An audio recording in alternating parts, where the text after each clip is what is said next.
किसी ने क्या कमाल की बात कही है कि जेब खाली हो फिर भी मना करते नहीं देखा। मैंने पापा से अमीर इंसान इस दुनिया में नहीं देखा। नमस्कार दोस्तों, मैं अंकित, आप देख रहे हैं मेरा चैनल डोंट गिव अप। पिता पर बहुत कम बोला गया है, माता पर बहुत सारी कहानियां बनी हैं, बहनों पर बनी है, लेकिन पिता के बारे में बहुत कम कहानियां बनी हैं। दोस्तों, एक बहुत ही इंटरेस्टिंग कहानी। एक लड़का था जो इंजीनियरिंग कर रहा था। उसके पिता हमेशा उसे बताते थे कि पढ़ाई पर फोकस करो, अच्छे से पढ़ाई करो, एक बड़ा इंजीनियर बनो। लेकिन वो लड़का अपने दोस्तों में खुश रहता था और वो बहुत बार अपने पिता से बहस भी किया करता था, नई नई चीजों की डिमांड किया करता था। उसके पिता कैसे घर चलाते हैं उसके पिता को ही पता था। अब इस लड़के की नई डिमांड थी कि पिताजी, मेरे सारे दोस्त बाइक से कॉलेज आते हैं और मैं पैदल जा रहा हूँ, क्या चल रहा है मेरे लाइफ में, मुझे भी एक नई बाइक दिलवा दो। पिता उससे मना करते रहते हैं क्योंकि पिता के पास उतने पैसे नहीं होते हैं। लेकिन वो लड़का हमेशा जिद किया करता कि नहीं नहीं, मुझे बाइक चाहिए ही चाहिए। और वो अपने पिता से हमेशा किसी ना किसी बात को लेकर बहस किया करता, डिबेट किया करता। एक दिन उसने अपने पिता से बहस करना शुरू किया कि मुझे गाड़ी चाहिए ही। उसके पिता ने भी उसे सुना दिया कि तुम्हें पता है मैं घर कैसे चलाता हूँ, किस प्रकार से तुम्हारी सारी जरूरतें पूरी करता हूँ, तुमने तो पढ़ाई करना चाहिए, और बहुत सारा उसे डांट दिया। और कहते ना, वैसे भी आज की जनरेशन को गुस्सा जल्दी आता है। उस लड़के ने उस दिन डिसाइड कर लिया कि मुझे इस घर में नहीं रहना है, मुझे ऐसे लोगों के साथ नहीं रहना है जहां मेरी कदर ही नहीं है, और उसने घर छोड़ने का निर्णय ले लिया।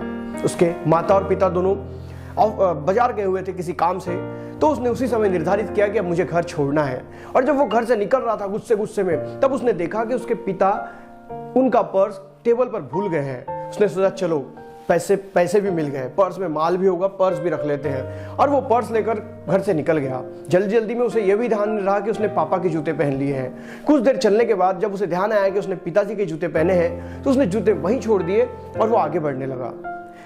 अब नंगे पैर वो चल रहा था और उसके दिमाग में सिर्फ ये था कि नहीं, मुझे घर वापस नहीं जाना है। और उसके पैर में कुछ चुभ जाता है, पैर कट जाता है, पैर से खून बहने लगता है, लेकिन वो चलना जारी रखता है। तब उसे ध्यान आता है कि उसके जेब में पापा का पर्स रखा है, क्यों ना इन पैसों से अपना इलाज कर लिया जाए, उसके बाद सोचेंगे क्या करना है। और वो पर्स को लेकर हॉस्पिटल जाता है और हॉस्पिटल में जाने से पहले सोचता है कि क्यों ना मैं पर्स को देख लूं। जब वो पर्स को खोलता है तो उस पर्स में मात्र एक 100 रुपए की नोट होती है। ये देखने के बाद उसे लगता है कि क्या मेरे पिताजी पूरे पैसे खर्च कर देते हैं, मात्र 100 रुपए रखा हुआ है और पैसे के साथ कुछ कागज रखे रहते हैं। वो सोचता है कि देखते हैं इन कागज में क्या है। जब वो पहली पर्ची निकालता है और उसको पढ़ता है तो उसमें लिखा होता है 40,000 रुपए, जो उसके पिताजी ने किसी दोस्त से लिए थे क्योंकि उन्हें अपने बेटे को लैपटॉप लेके देना था। वो 40 रुपए वापस करना उस बात की वो पर्ची होती है। वो पर्ची पढ़ने के बाद उस लड़के को धीरे धीरे एहसास होने लगता है कि वो क्या करने जा रहा है। बहुत सारी पर्चियां फिर वो बाकी की भी खोलता है। कभी बिजली का बिल होता है तो कोई दुकान का बिल होता है, सारी उधारियों की पर्ची होती है जो यहाँ वहाँ के खर्चे में उसके पिताजी को लगते रहते हैं। और उसे इस बात का भी एहसास होने लगता है कि मेरे पिताजी इस घर को कैसे चलाते हैं, इतनी सारी चीज़ों को वो कैसे पूरा करते हैं। और जब वो अंत में एक पर्ची निकालता है, जो पर्ची नहीं होती, वो पेपर की एक कटिंग होती है। उस पेपर की कटिंग को जब वो पढ़ता है तो उसमें एक विज्ञापन छपा होता है कि पुराना स्कूटर बेच दो और नई गाड़ी लेकर जाओ।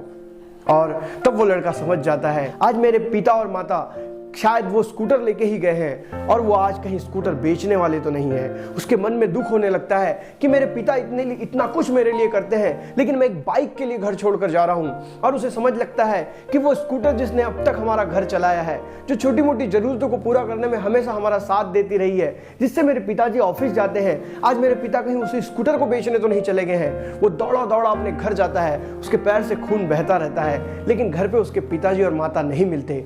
तो वो विज्ञापन में दिए हुए एड्रेस पर पहुंचता है तो वहां उसके पिता बात करते रहते हैं। गाड़ी की खरीद फरोख्त के बारे में यह लड़का जाता है और अपने पिता के पैर पकड़कर रोने लगता है और पिता से कहने लगता है कि पिताजी मुझे माफ कर दीजिए, आप ये स्कूटर नहीं बेचेंगे, मुझे नहीं चाहिए नई बाइक, अब मैं अच्छे से इंजीनियरिंग करूंगा और अच्छे मार्क लाकर एक अच्छा इंजीनियर बनूंगा और अपने पैसे से एक नई बाइक खरीद लूंगा, लेकिन आप इस स्कूटर को मत बेचिए। आज मुझे समझ में आया है कि आप मेरे जिंदगी के लिए क्या कुछ करते हैं, लेकिन मैंने हमेशा आपके साथ बहस ही की है, मैंने कभी आपको समझने की कोशिश ही नहीं की। और इस प्रकार से उसके पिता गाड़ी नहीं बेचते और उस लड़के को भी समझ आ जाता है कि उसके पिता उसकी जिंदगी में कितना महत्व रखते हैं। दोस्तों, छोटी सी कहानी, लेकिन ये कहानी आपको बताने की कोशिश कर रही है कि अपने पिता के काम का महत्व समझो।